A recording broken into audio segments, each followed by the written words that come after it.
The wind came first, biting through the canvas of the wagon like teeth. It tore at the hem of her skirt as she stood near the edge of the dry creek bed, 5 small bundles huddled in the back behind her. The land stretched flat and bone-pale in every direction, with nothing to soften the blow of it. Dust lifted and danced along the ground, catching in her lashes, dry as flour and bitter as lye. Her hands were cracked from the cold, from the long pull west, from lifting and settling things that were once her husband's job. He had left in the dark 2 nights ago with a promise to return. She had not seen him since. A tangle of barbed wire hung from a post nearby, rusted and curling like something dead. Her eyes lingered on it before moving back to the road. Nothing came. Only that steady wind and the groan of the wagon shifting under its own weight. One of the younger boys let out a dry cough. The baby whimpered. She didn't turn. Her name was Clara. She said it out loud, quietly into the wind, as if reminding herself it still belonged to her. Clara May Dunley. She didn't know what time it was. The sun was already high and hot, despite the chill in the air. The dry season had come early. She didn't even know which county they were in. The map was gone, taken with him, along with the good boots and the last of the jerky. He had told her he was headed to the nearest depot to get a part for the wheel and maybe find some paid work while he was at it. Just a couple days, he had said, tugging at the brim of his hat like he always did when he was lying. She had known then, though she didn't say it. What would be the point? The baby cried again, louder this time, and Clara climbed back onto the wagon, settling her body between the children like a guard dog in the cold. She unbuttoned the front of her coat and pulled the baby close, trying to coax him to nurse, though there was little left in her. Her eldest, Josie, all of 11 years, leaned against the side, silent and watchful. That was the way of her now. "Drink," Clara whispered. "Please, little one. Just try." The child's lips rooted half-heartedly, then stopped. The wind groaned louder, passing through a stand of mesquite trees in the distance, their leaves curling and gray. Clara closed her eyes and breathed in the smell of dry grass and wood smoke from some distant fire. A small part of her wondered if that fire was her husband burning his past down somewhere. A bigger part hoped he had been robbed, or shot, or both. Time passed in the stubborn way it does when suffering is involved. By afternoon, the sun had crested the high ridge behind them, casting long, slanting shadows over the open plain. The wagon offered little shelter. Josie gathered the younger ones and curled up beneath a thin quilt, whispering something Clara couldn't hear. Her body ached from holding the baby too long in the same position. Her ribs had grown sharp from hunger. Still, she didn't cry. Not anymore. A sound. Not the wind this time. Something else. Clara shifted upright, her body rigid. A distant creak of leather. A low, deliberate rhythm. A horse. She stood clutching the baby close, her eyes fixed on the road where dust now lifted like smoke. A rider. Alone. Moving slow. Her heart thudded in her ears. She stepped down from the wagon, legs stiff, vision swimming. The figure on horseback grew clearer. A tall man slouched slightly forward in the saddle, leading a second horse behind him. Both animals looked lean but well kept. The man wore a dark coat and a battered hat. She could not make out his face.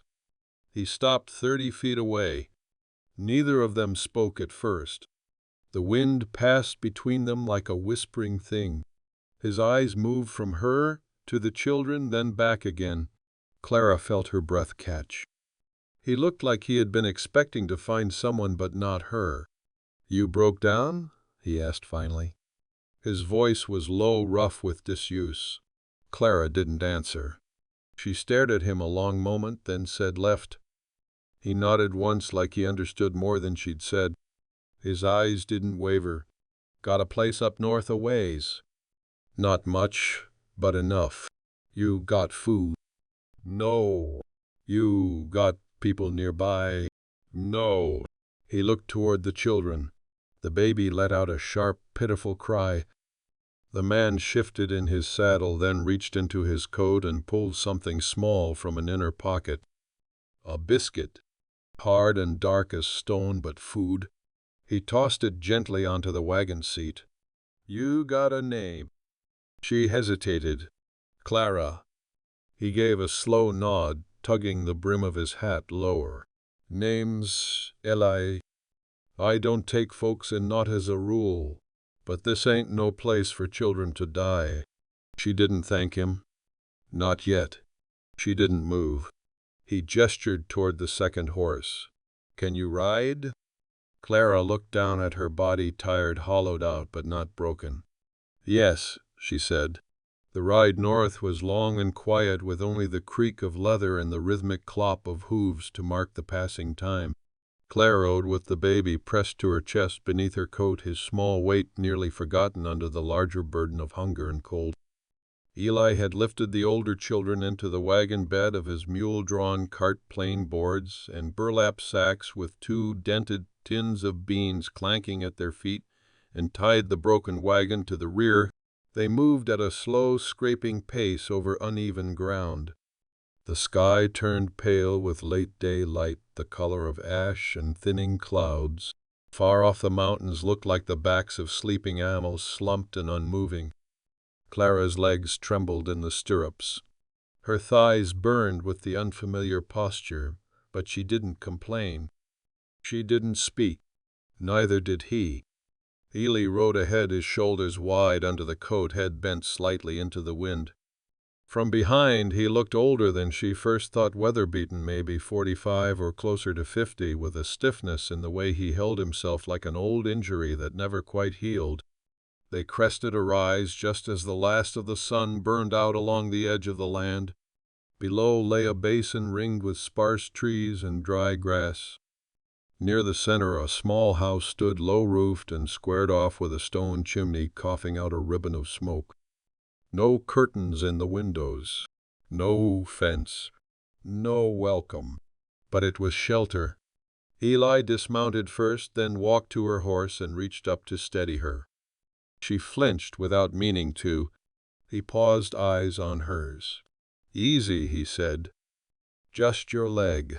She let him help. The children climbed out of the cart, slowly blinking up at the house with the dull awe of creatures half asleep. The baby stirred, whimpering. Clara hushed him and followed Eli through the front door. Inside was warmer, but not much. A small stove glowed faintly in the corner, and there was a plain wood table with a single oil lamp casting gold light across its surface. No decorations, just walls. A coat rack. A single shelf of books. The air smelled of smoke and old coffee. You can stay in here, Eli said, motioning toward the far end of the room where a cot had been pulled from the wall. Got some quilts. Floor's not soft, but it's dry. Clara nodded once. Thank you. He looked at her again. That same steady gaze. Not pitying, just clear. Like he was trying to read something in her face that she hadn't written yet. I'll heat the beans, he said. Ain't much. She moved the children to the cot one by one, laying them out in their coats and wrapping them together like logs for winter. Josie sat upright, still watching. Her small hands were red and raw. You all right? Clara whispered. The girl nodded. He don't seem mean. No, he don't. Eli returned with a pot and 2 bowls. 1 spoon, he muttered, laying them on the table. We'll share. They ate in silence. The beans were bland but warm, and Clara fought the urge to cry when the taste hit her tongue. She had thought maybe she couldn't taste anymore, that some part of her had shut off. Afterward, Eli poured hot water into a basin and set it near the stove. You can wash up some. Water's from the well, clean enough. She nodded. Her hands shook as she peeled off the baby's clothes and cleaned his skin with a corner of cloth. She tried to do the same for herself, arms moving through the motions like a woman in a trance. Eli sat at the table and didn't look away, but he didn't stare either. There was no leering in it, just the kind of presence that said, "I see what's there." Nothing more. When the children finally slept, curled like kittens beneath the heavy quilt, Clara turned back to him. "You live here alone?" she asked. He nodded. "Since the war." She didn't ask which war. She didn't need to. He rubbed at the base of his neck. "Had a brother. He's gone. Folks before that. Never married." She tilted her head. "Why'd you stop for us?" Eli's mouth tightened. He looked toward the stove. "You ever see a thing dying slow and look away and still see it later when you sleep?" Clara didn't answer. Her throat closed up. He stood walking toward the door. "I sleep better when I don't turn my head." Outside, the wind was quiet now. The trees whispered low. Clara sat at the edge of the cot, the baby curled against her chest, and looked around the small, bare room where a stranger had made space for them without asking for anything back. She closed her eyes. It was the first night she hadn't been afraid in weeks. Subscribe and stay where stories refuse to die. Morning came pale and slow, the kind of light that barely pierced the frost on the windows. Clara woke before the children, her body sore but still. She didn't know where the fear had gone, only that it wasn't in her throat anymore. The baby stirred against her chest, sucking at nothing in his sleep. She kissed the soft curve of his head and sat up carefully, easing out from beneath the quilt without waking the others. The room was quiet. Only the faint crackle of the stove and the low moan of wind outside. No voices. No boots stomping back through the door. Eli was already outside. She stepped to the window. The glass was clouded, but she could make him out near the barn, a shovel in his hand. He was moving hay from one side to the other, methodical, no hurry in him. Behind him 2 horses stood with heads bowed, tails flicking at the wind. She dressed quickly, her skirt still stiff from yesterday's sweat and dust, and stepped out into the cold. The air smelled of morning, the kind that's never really warm even in spring. She crossed the yard, boots crunching over hard-packed earth. Eli heard her and straightened, resting the shovel against the barn wall. "You don't sleep in," he said. "Not much to sleep for." He nodded like he understood that. He leaned on the rail and looked out at the hills. Storms coming from the west. Skies too low for it not to. How long? Day, maybe less. You'll need wood. Got some chopped. I can work. His eyes flicked to her hands, then to the barn, then back to her face. "You sure? Don't want charity." "It ain't charity if it's neighborly." She said nothing. He pulled out a second pair of gloves from the pocket of his coat. "Come on, then." They worked side by side most of the day. Clara helped him haul chopped wood from behind the barn to a lean-to by the house, stacking it tight, her arms trembling after the second hour, but not quitting. The sun rose higher, then vanished behind thick gray clouds, and the wind picked up sharp and dry. At midday, Eli brought out half a loaf of cornbread and an apple cut in quarters. They sat on overturned buckets in the barn and ate without much talk. The horses shifted behind them, warm breath rising like steam. "You been out west before?" he asked. "No." "Where from?" "East of Tulsa." "Used to have land there." He didn't ask what happened to it. Maybe he didn't need to. "You ride well," he said after a while. "Not scared. Don't have time to be scared." Eli looked at her long enough she had to look away. "Man who left you," he said slowly, "he planning to come back?" Clara shook her head once. "Don't think so." "You tell the children that." "I told them he had to go ahead of us." "Smart," she shrugged. "Maybe just easier." Eli chewed on that, looking out past the barn. "I was raised to believe a man keeps his word." Don't matter if it's hard. You say a thing, you show up for it. Otherwise you're worse than no one. Clara looked down at her hands. Her fingers were red and raw again. I used to believe that too. He stood and took her empty tin, brushing the crumbs out with one hand. A storm's a hard thing, but sometimes it clears the land, makes way for something better. She didn't know what to make of that. It was too plain to be comfort, too honest to be false.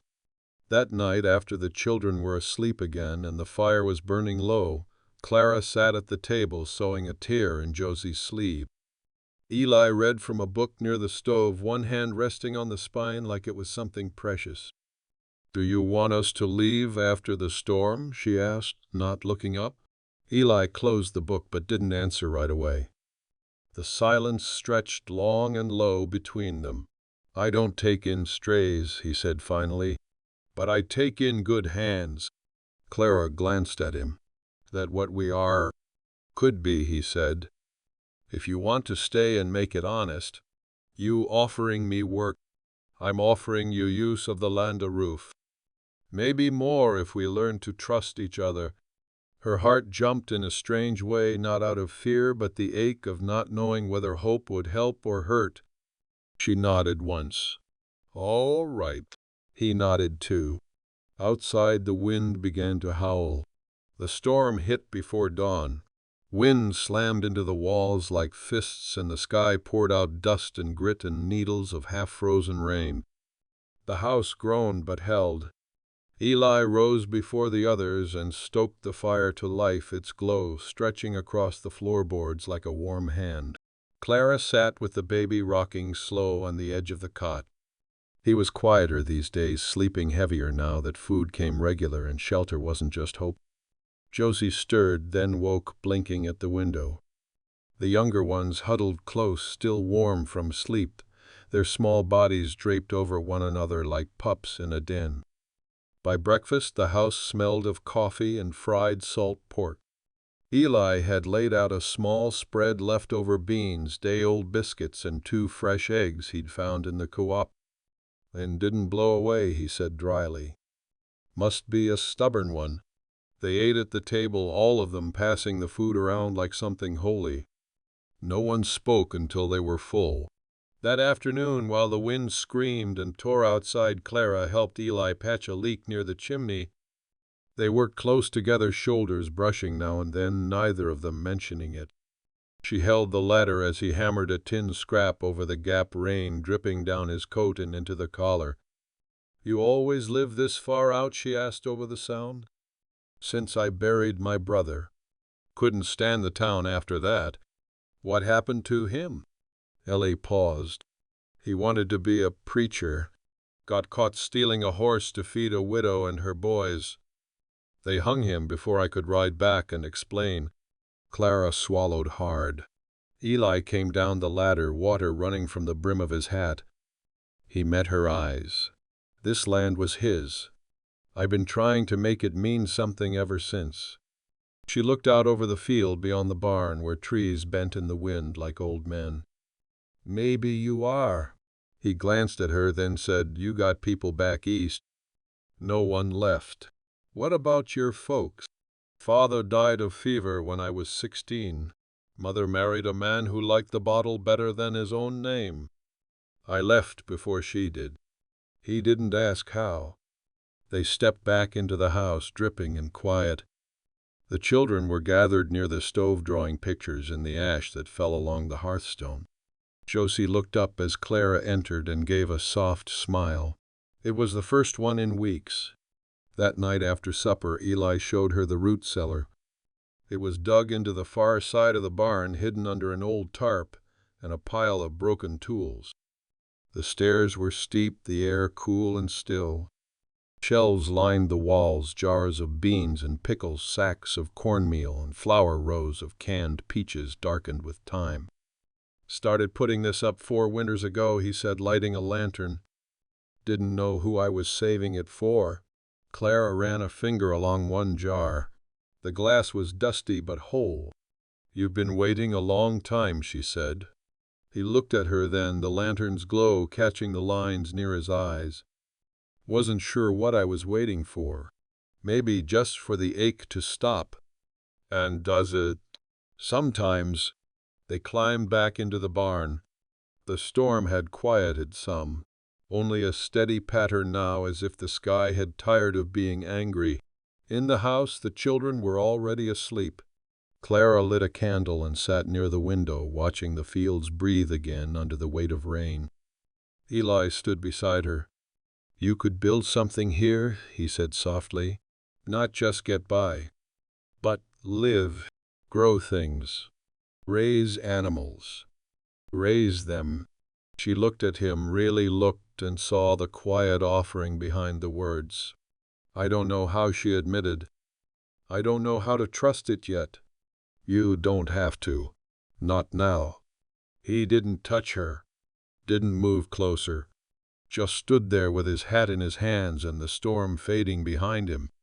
And Clara, who had walked through months of hunger and silence, nodded. Not a promise. Not yet. But something close.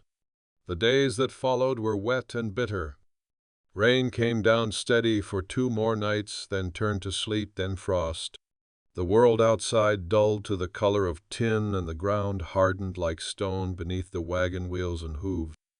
Inside the house, though, something softened. Clara took to the kitchen without being asked. She found jars of old herbs tucked in the back of a shelf, rosemary, mustard seed, dried thyme, and used them to season what little they had. She scrubbed the table each morning in boiled water for washing.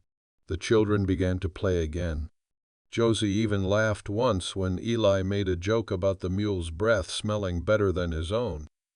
It was not a home, not yet, but it had the feel of something that could be shaped into one. They kept working.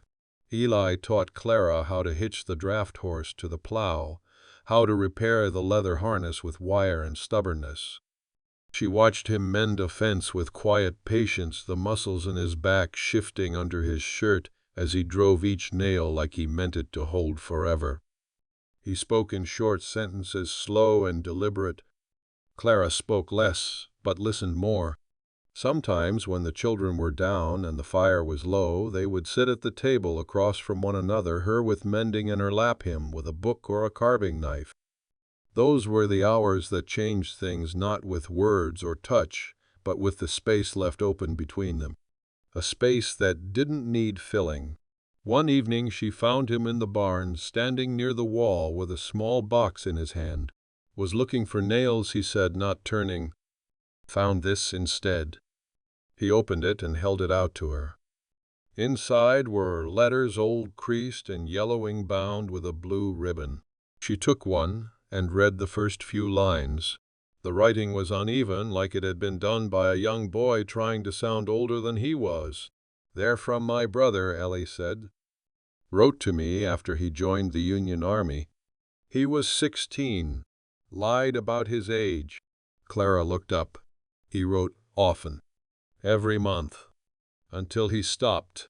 She placed the letter back into the box with care, then handed it back. "You kept them all this time?" Eli nodded. "Never got around to reading the last one." Clara didn't ask why. She knew. He set the box down and turned toward her, his face unreadable. "You remind me of someone." "Your mother?" "No," he said, quiet now. "Me. From a long time ago. Before I stopped believing people stayed." Clara let out a breath she didn't know she was holding. The lantern between them crackled and the shadows of their bodies crossed over hay and floorboards, then back again. "You don't need to carry everything alone," she said. Eli looked at her then, and for the first time his voice broke just a little. "Don't know how to do it any other way. You let someone help." They stood there for a long while. The barn settled around them, a low creak in its bones. Outside, the moon hung like a pale coin above the trees. Clara reached out not far, just enough, and placed her hand on the edge of his sleeve. His arm didn't move. He didn't flinch. It was not a promise, not a surrender, just the first small thing. That night when she returned to the house, she found Josie still awake. "Why do you help him?" the girl asked, voice low so the others wouldn't stir. Clara tucked the quilt tighter around her. "Because he helps us." "Do you trust him?" Clara brushed a hand through Josie's hair. "I trust what I see. He works hard. He listens. He keeps his word." Josie blinked. "That's more than most." Clara nodded. "It is. As she settled in beside her children, the baby curled warm against her side, Clara felt something settle in her chest. Not certainty, but peace. A start. Spring came hard and late that year. The frost broke with a long shudder, and the creek behind the barn swelled with runoff cold and swift. The trees budded cautiously. Wild onions pushed up through the thawed dirt. Life, when it returned, did so like everything else out there, with effort and without asking permission. Ely had planted corn before, but never potatoes. Clara showed him how. They worked the ground together in long, uneven rows, her teaching with quiet certainty, him listening with a furrowed brow and the set jaw of someone who hadn't had a teacher in a long time.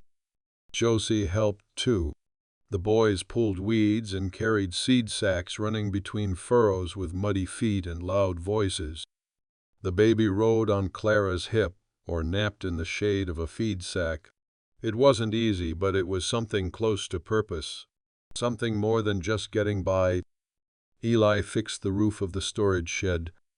Clara patched every torn coat they had. They dug a second well closer to the barn, and when it didn't hit water right away, Ely cursed low and steady, but kept digging. In the evenings they'd eat at the long table, then sit on the steps of the porch and watch the sun drag its colors down behind the ridge. That's when Clara would catch him glancing her way. Not staring. Just checking, like he needed proof she was still there.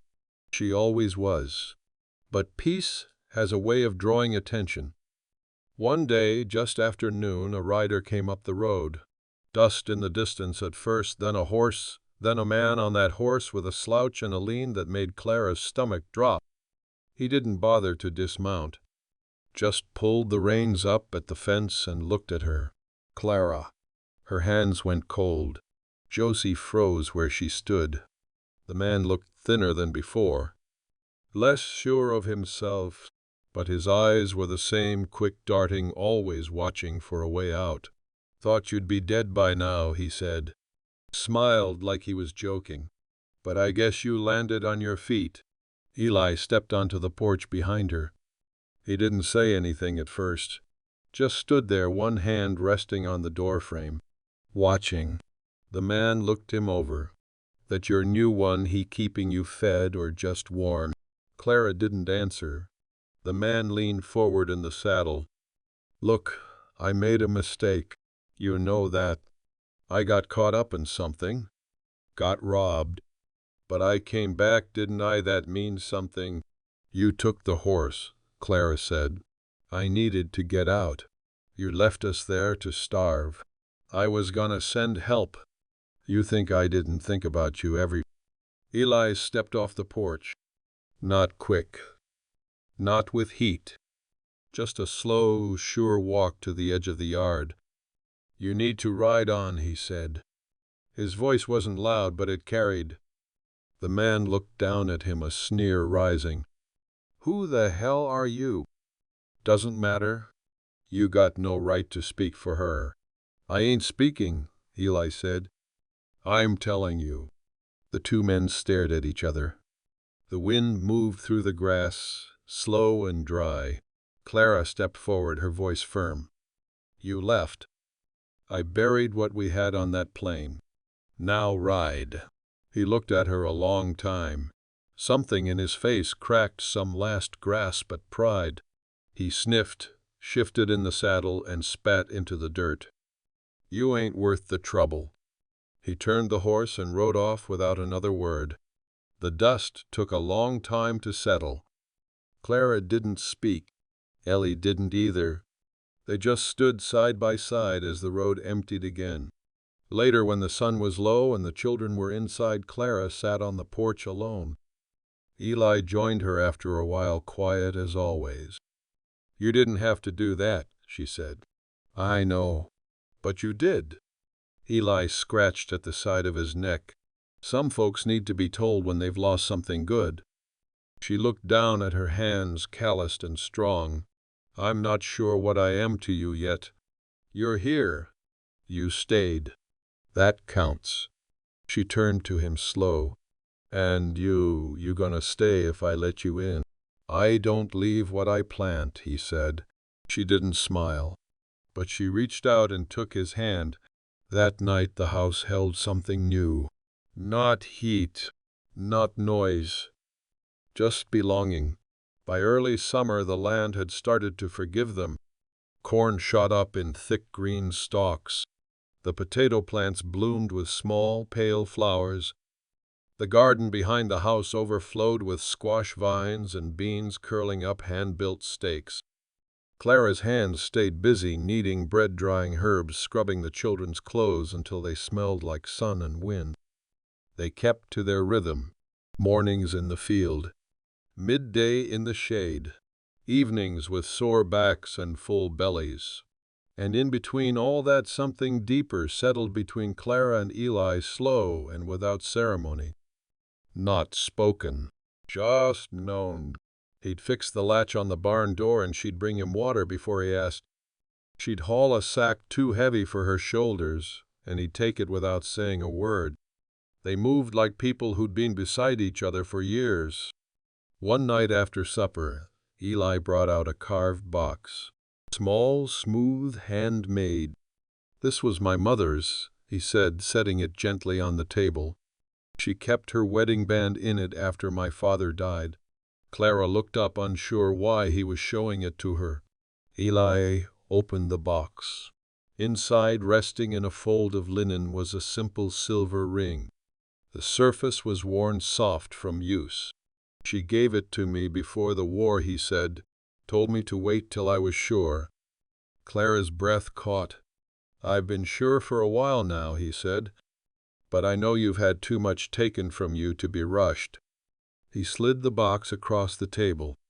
"I don't want you for the sake of saving, or out of pity. I want what we've built. I want more of it." Clara stared at the ring. She hadn't thought about marriage. Not really. Not since the plains, since the cold nights waiting for someone who never returned. But here it was offered, not in desperation, not as rescue, but as a quiet truth. She reached out and closed the box. "I'm not ready," she said, voice steady. "But I'm not leaving.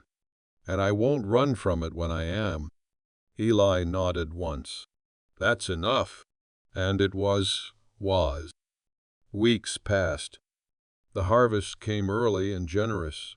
The boys chased chickens through the yard while Clara canned peaches in the kitchen. Josie took to reading with Eli in the evenings, her voice stumbling through pages he once read to himself in silence. The house began to change. Not in structure, but in spirit. A second cot added, pegs for little coats. A cradle built from leftover pine.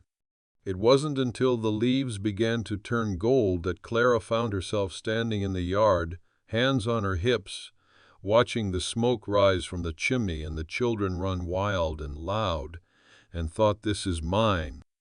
Not borrowed. Not begged. Not temporary." That evening she took out the carved box from the shelf and brought it to the table. She didn't say anything, just opened it and slid the ring onto her finger. Eli looked at her, eyes full of that same quiet wonder he always carried. "You sure?" he asked.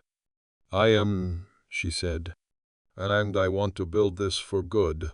He stood, came around the table and kissed her hand. There was no preacher, no church bells. Just the land around them, the sound of wind in the wheat, and the peace of something found and chosen. That night the children curled close in sleep, and Clara stood at the door watching the stars return. Behind her, Eli lit the stove one last time for the day. The house was still, whole, She breathed deep. She was no longer waiting. Subscribe and walk the road that tests every heart